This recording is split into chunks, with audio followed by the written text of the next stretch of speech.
So if you could tell me in brief what is this all about. I have already read something about it, whatever materials is available on the net. So if you could throw some light on this, how did this concept come into being and all that? Yeah, I mean, I will tell you whatever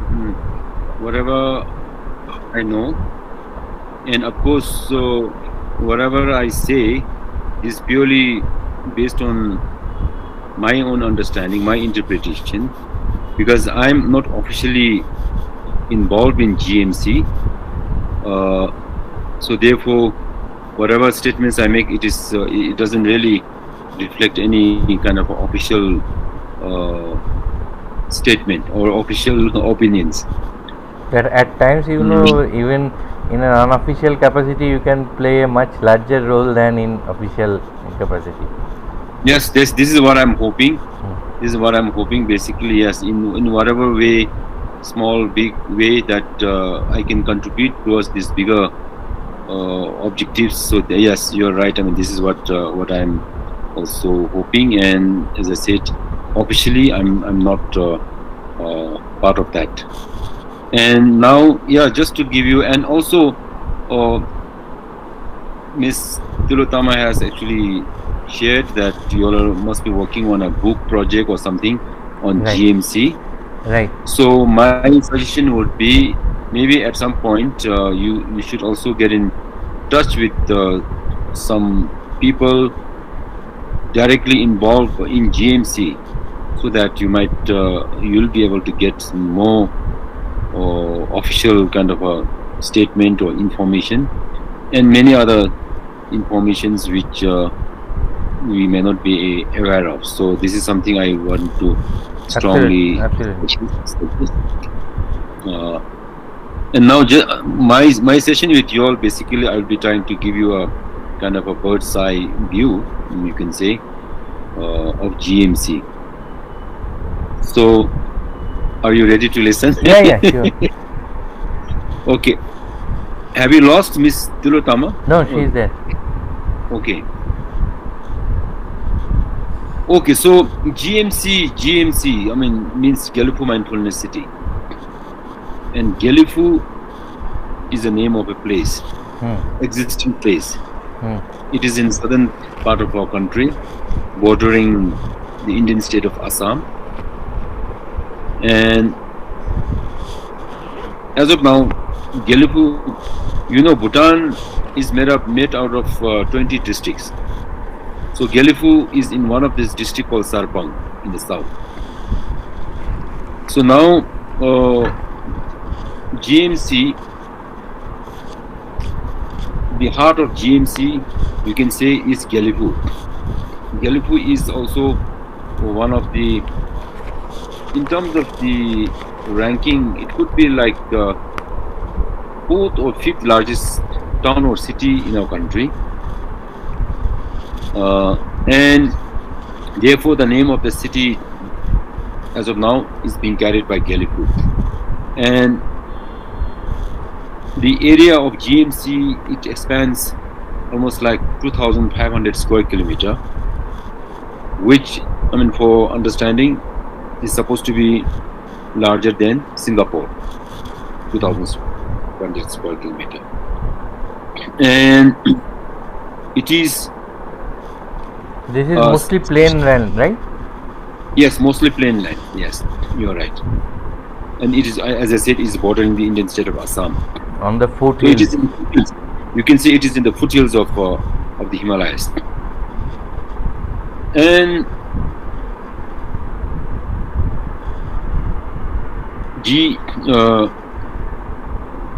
GMC will be organized, or I mean, it is now a special administrative region, SAR, meaning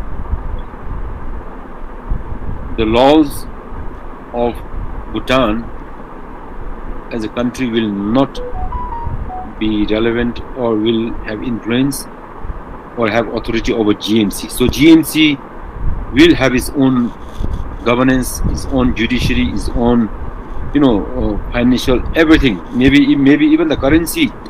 What we hear is will have its own currency for that matter. So therefore, it is going to be a special administrative region, and This is what is one country, two system, right? exactly. That's what our His Majesty has said.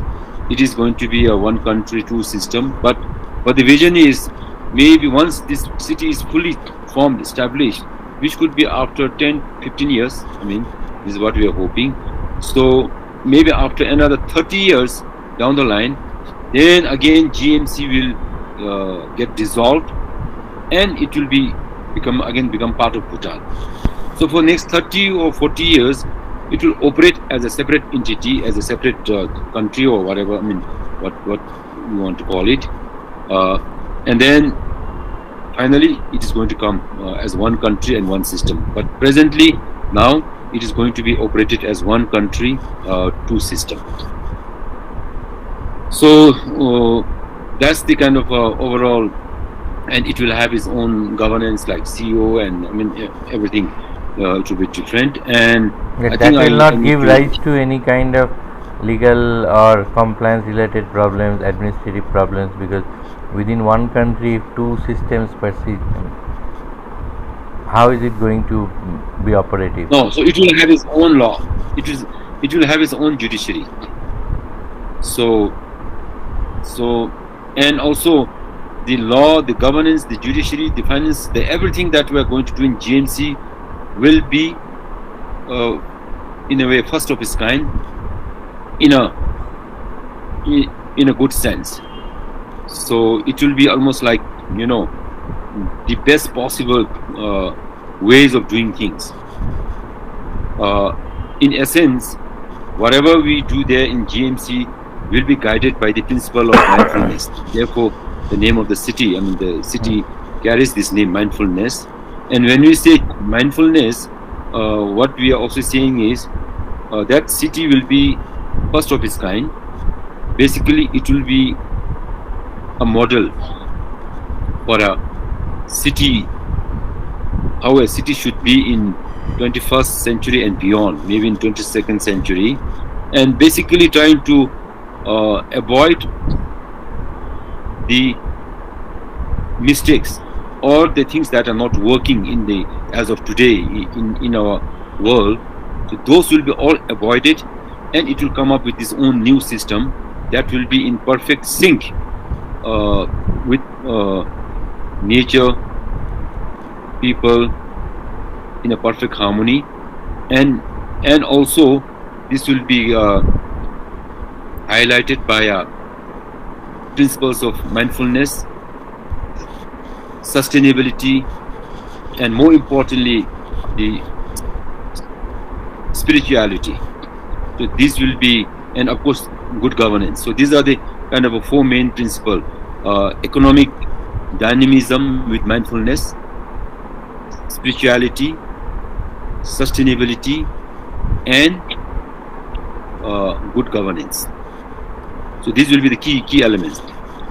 So and what we are saying is there never has been such a city so far on this earth. So it's going to be first of its kind. And the vision is why we are doing this. Why His Majesty is, you know, this is creation by So our this entire thing will be built by the at GMC administration, or you will build the infrastructure and then you will throw it open to private players as well? Okay, so no. Before that, I was just saying this is a big. I mean, to me, I call myself as a creativity catalyst these days. Creativity catalyst. So to me, I see GMC as one of the biggest work of creativity in our present times, and I also like to humbly refer to our king as one of the greatest creativists of our 21st century. This is what I feel. Because this is a really, as you say, there was never such a city. So it's really a work of creativity, and it is. It came from the from our Majesty. Yeah. So now why we are doing this? Why is His Majesty coming up with this such an initiative? Is for two reasons. One is of course for our own country, and you know that our own country economically we are not doing so well. We are still struggling in terms of economy. But in terms of happiness, in terms of environment, in terms of cultural preservation, we are doing very well. And you know that for last 30, 40 years, we have been following, Bhutan has been following this development philosophy of gross national happiness. And by that philosophy, we have to have this balanced approach to development, meaning we cannot, fully go after the economic development. So therefore, I personally feel we have been lagging in the economic part, but on cultural, environment, and governance part, we have been doing very well. For example, you know that Bhutan, the democracy came in 2008. Before that, we are a monarchy, and the story, how democracy came to our country is again maybe first of its kind in the history of our world, because democracy in our country was actually gifted by our monarchs, by our fourth king, who was at that time the reigning monarch, and people actually resisted. People said, no, we don't want democracy. We are not ready. We are already so comfortable and happy with the king as our head of government. So people really made a genuine kind of a request and resistance that democracy should not come. But despite that, His Majesty pushed this, and finally, of course, in 2008, we became a democratic constitutional monarchy. So therefore, in terms of governance, also we are doing so well.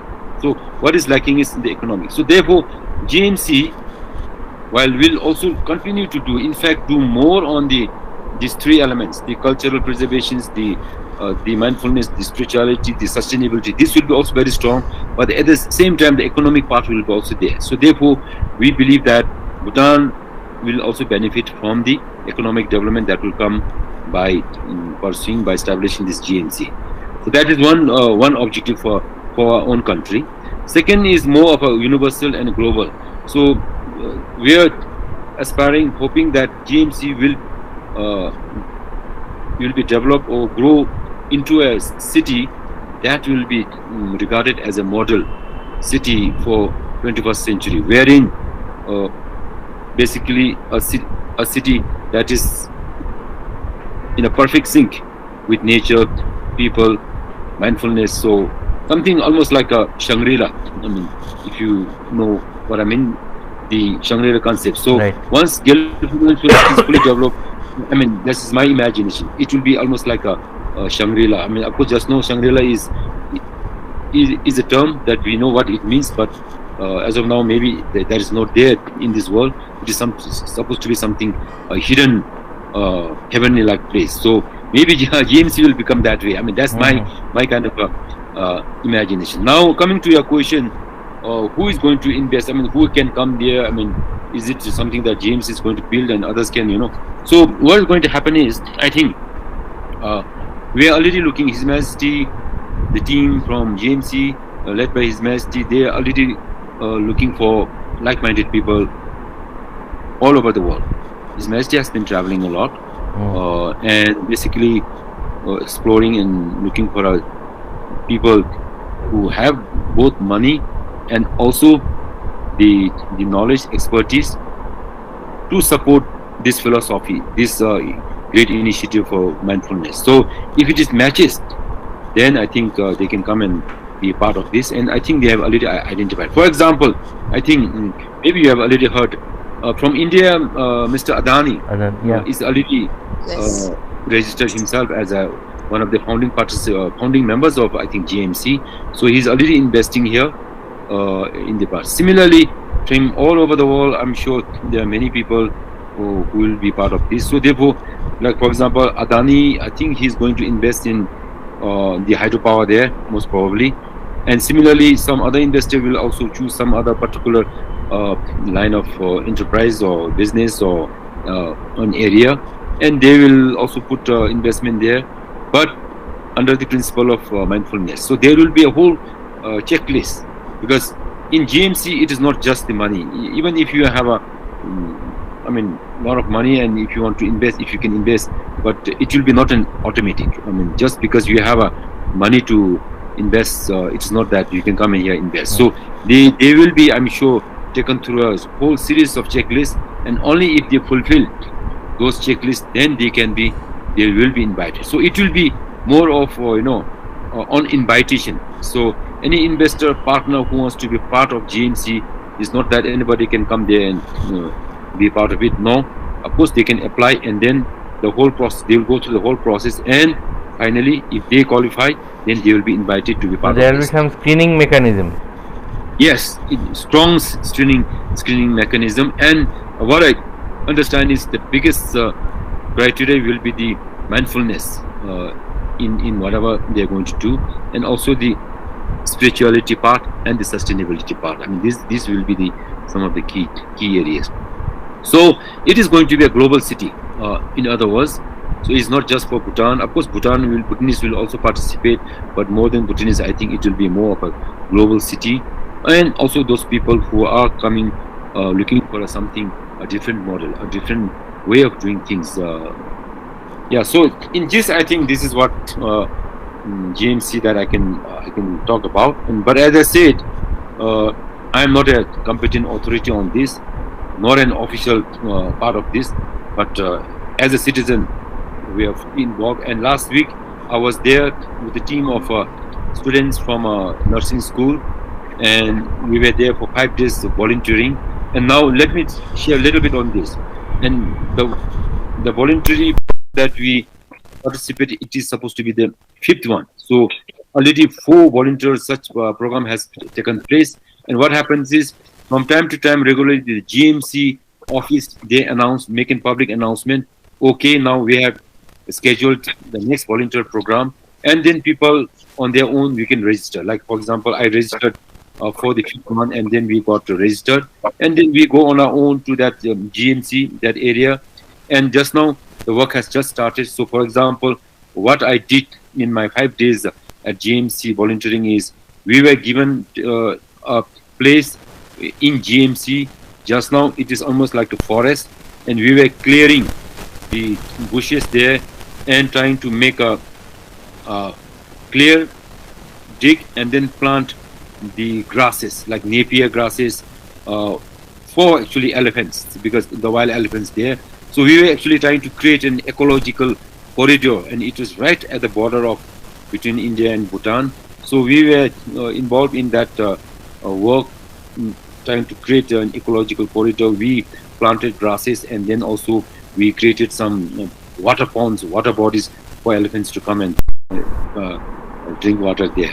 So like this, some people are involved in clearing and doing work physically, because the international airport work on international airport has also started. So different people are engaged. And in the last volunteer program, we were officially registered at 8,000. 8,000 was the limit, but then it so happened people were so enthusiastic that almost like double that number came there. So another 7,000 came without getting registered. Anyway, they wanted to come. So it landed up that we were almost like 15,000-16,000 in GMC in the last volunteer type program. And just before I came on call with you all, I saw a post in a Facebook or somewhere. The next volunteer program has already been announced, and it is sometimes in April 10 to 12, something like that, I think. So this is going to continue. So the work now started in full swing. The international airport is being built, and some infrastructure, some big Buddhist monuments are already 1 or 2 in the last program. I think 1 or 2 like almost ready. So some huge monuments are coming, like for example a replica of the Mahabodhi stupa in Bodh Gaya. That's going to come in Gelephu, and another the big stupa in Nepal, Kathmandu, the Buddhist stupa in the place called Bauda. That replica, maybe even bigger than that, is going to come in GMC. So similarly, many big monuments are going to come in GMC. So therefore, we also see that the GMC in future can be also a Dharma city.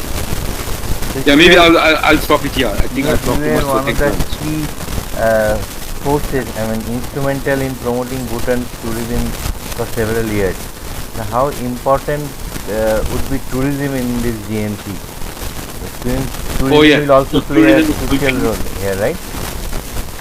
tourism is going to be a very important part of that, definitely, because as I tried to explain, that city is going to be totally different. There is no such city in the world, so therefore, I'm sure people are going to, come and want to, come and see that place. So tourism is going to be a big thing there, and of course, that is again the principle of mindfulness. So even the tourism will be a bit different how it will be organized there.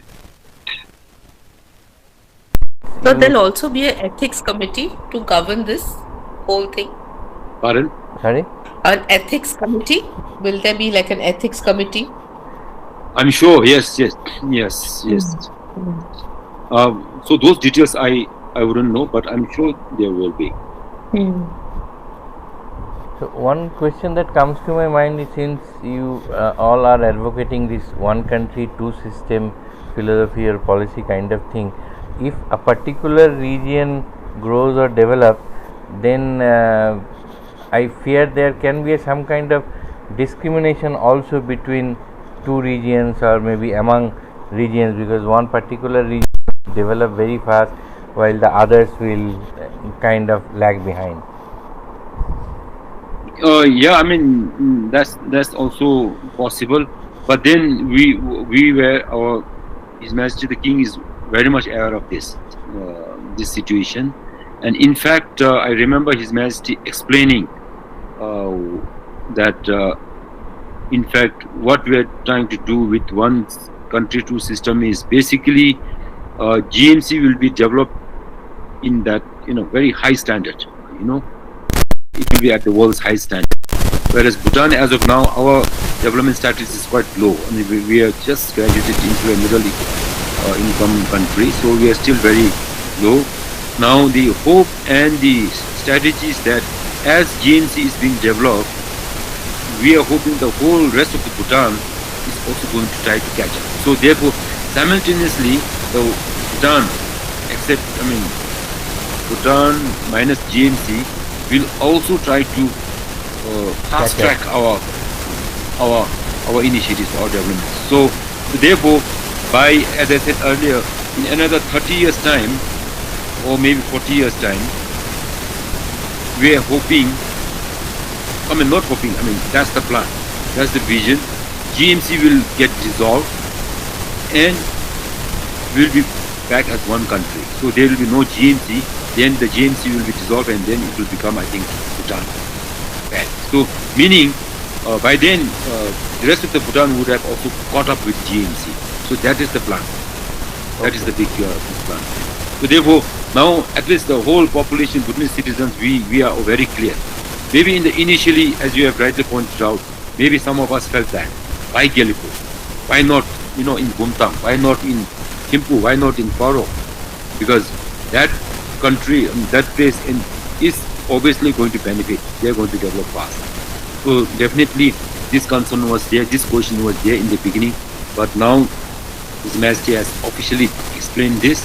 Now I think we are very clear.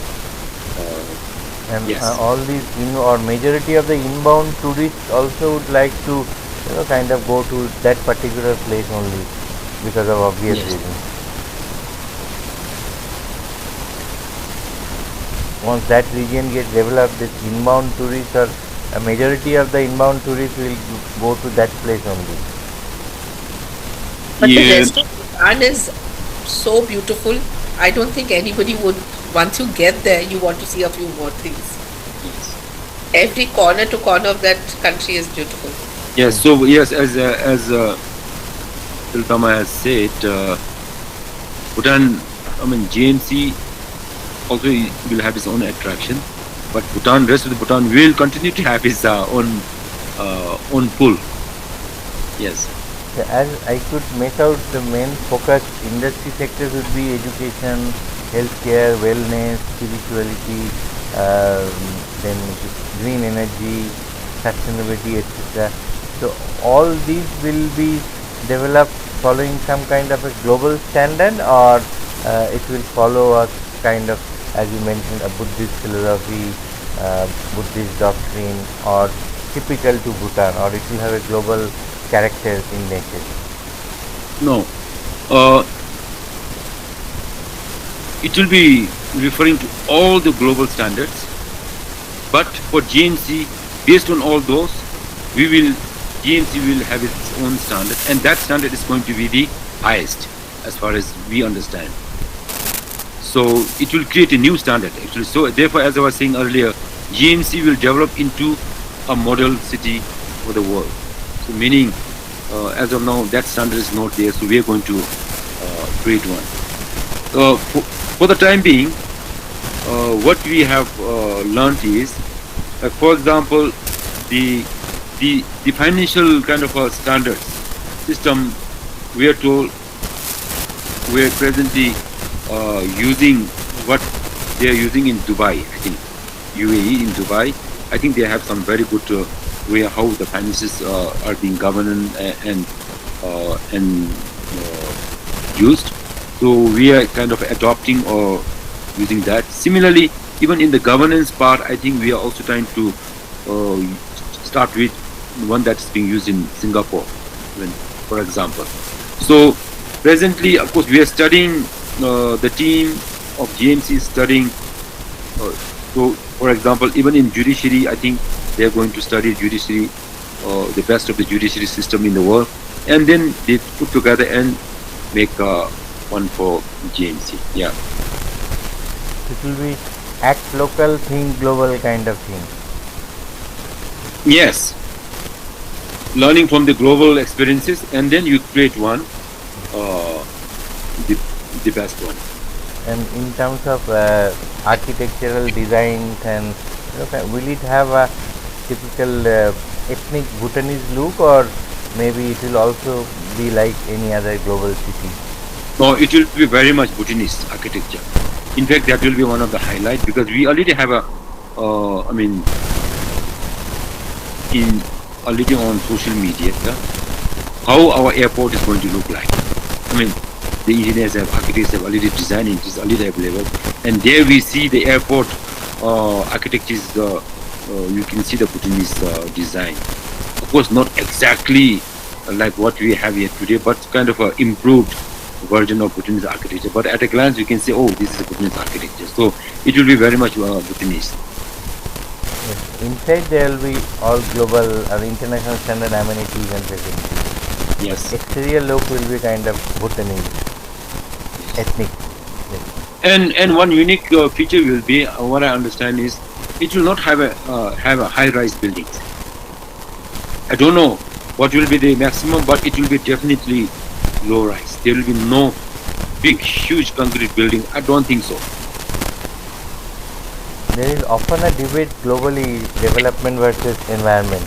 So while developing this particular place within Bhutan, how will you ensure that environmental causes, environmental issues are protected to the fullest extent?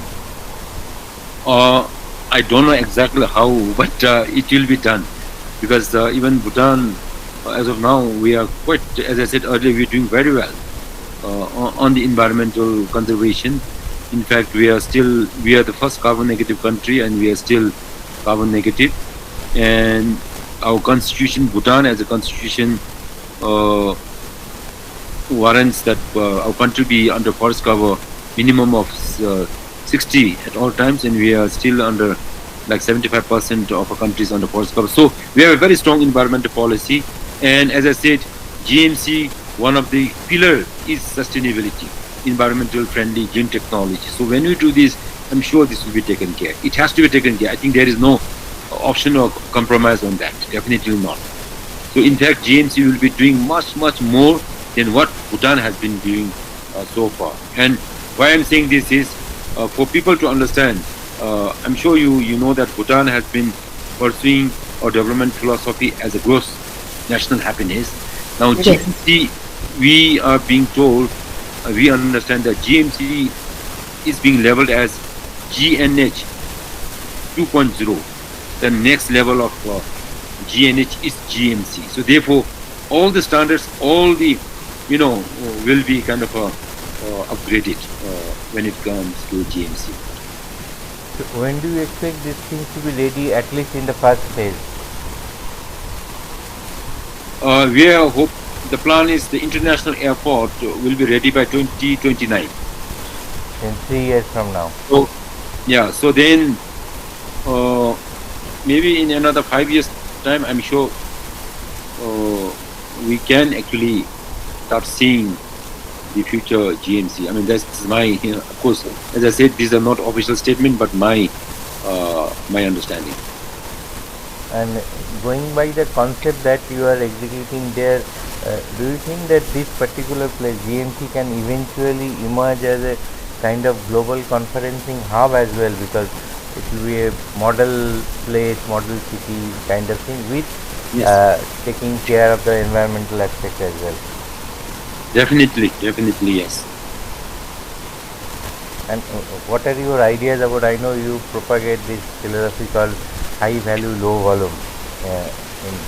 So when it comes to tourism, so what is the idea, if you could explain?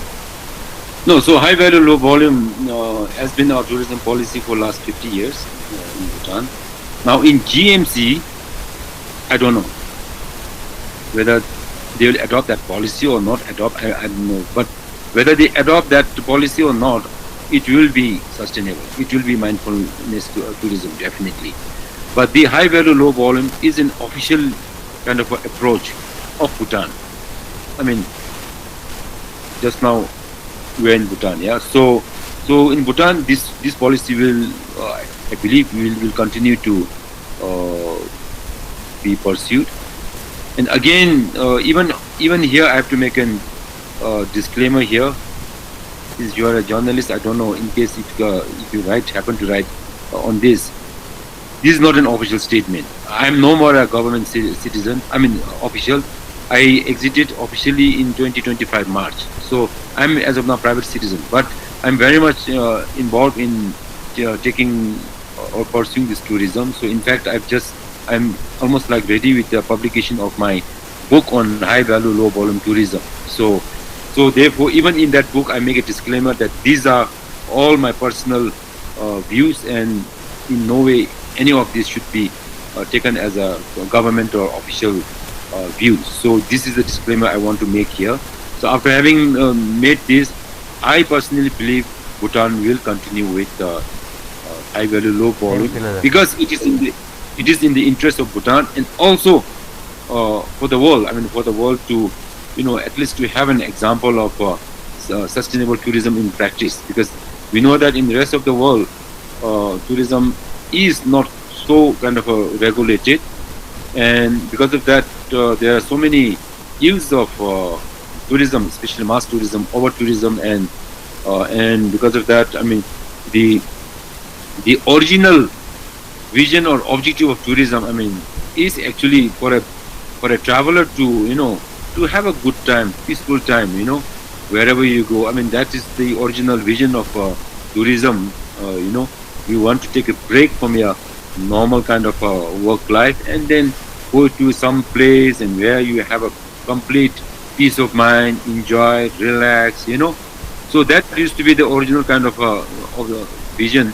But over the years, because of the way tourism is being managed or practiced, in most places, those kind of environment is unfortunately not there. So whereas in Bhutan, as Ms. Tilotama has been endorsing, in Bhutan we still have that. You come to Bhutan and you go to any places, you can still have that kind of atmosphere in the environment to have this, So therefore, I believe it is in the best interest of our country, and also for the world. I mean, so yeah, this is what I want to say. This philosophy, high value, low volume, can be justified, kind of, is it because that when you look forward to higher volume, there is some kind of apprehension or fear of environment, a lot of damage is being caused to the environment, because the moment people start coming in huge numbers, that somehow there is always the risk of causing some damage or harm to the environment also. Yeah, I can say, yeah, basically that is the background, I think, context. So high value, low volume. Now, in general, I think that's how it's being interpreted. But in our context, when we say high value, low volume, so high value is also the monetary value that is attached for a visitor to come to Bhutan. So that could be also one interpretation, that when you come to Bhutan, I think maybe you need to pay a higher kind of a tourism levy, for example.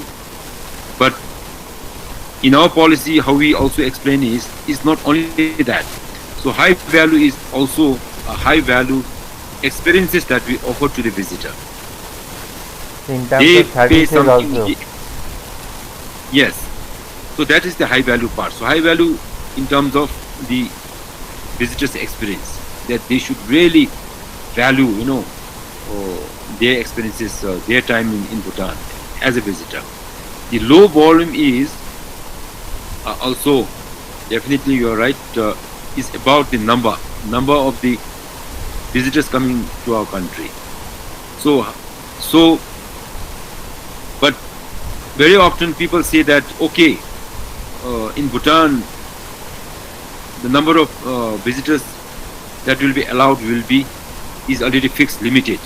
So they believe, suspect that there is already a kind of a fixed number of visitors that can be visited in a year. But in reality, that's not the case. There was never a time in Bhutan, last 50 years, wherein we have to cap or fix the number of visitors. There was never a time. But the policy envisions that in case there is a situation wherein the number of tourist visitors is really increasing, and we as a destination, as a host country, if we believe that we will be not able to give them this high value experience, then we can regulate, we can cap the number. Okay, now this year we see that maximum number based on last year, we will only 500,000, because if we exceed more than 500,000 in 2026, for example, then we are going to compromise on the high value experiences for visitors. So therefore we want to cap there. So this is in essence what we talk about high value, low volume is our understanding of the tourism policy. Right. But again, I want to highlight, there was never a case wherein we have to cap this. So people are still coming, those who want to come. Many countries in today's context have introduced this again, this what is called film tourism, to promote tourism in that particular country or a particular place. So what would be your take on this? Once a film is made at a particular location which is scenic, panoramic, then it kind of generates interest among the potential tourists also. No, officially we are encouraging this, but I think we are not really going all out. Aggressive. Yeah. Yes, but case by case, I don't remember, but there were a few instances, I think, wherein there was some filming done here. But in our tourism strategy, I think that is one of the strategy. If necessary, we need to use Bhutan as a location for international filming, and which would definitely promote tourism. But I don't think as of now we have really ventured into this fully. But this is definitely going to be one possible strategy if we need to promote Bhutan.